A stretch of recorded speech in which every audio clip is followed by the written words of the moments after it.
ერთად ვიზრუნოთ საქართველოზე ადგილობრივი თვითმმართველობის არჩევნებზე კოალიცია ქართული ოცნება ამ სლოგანით წარსდგება კოალიცია ქართული ოცნების ცენტრალურ ოფისში ადგილობრივი თვითმმართველობის არჩევნების საარჩევნო შტაბმა ფუნქციონირება დღეიდან ოფიციალურად დაიწყო. Როგორც შტაბის გახსნაზე ხელმძღვანელმა კახი კალაძემ განაცხადა, გახსნილია და სრული დატვირთვით მუშაობს მთელი ქვეყნის მასშტაბით 74 საარჩევნო შტაბი. Ყველა რესურსი მობილიზებულია საიმისოდ, რომ არჩევნები კოალიციის და საქართველოს მოსახლეობის სრული გამარჯვებით დასრულდეს, აცხადებს კალაძე. შტაბის ხელმძღვანელმა ასევე საარჩევნო შტაბის პრეს-სპიკერად გიორგი გეგეჭკორი წარადგინა.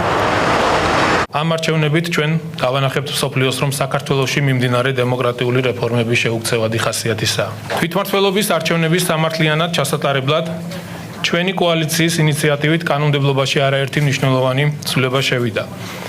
მათ შორის აღსანიშნავია ის, რომ თვითმმართველობის ახალი კოდექსით გაიზარდა მოსახლეობის მიერ არჩეული საკრებულოს უფლებამოსილება.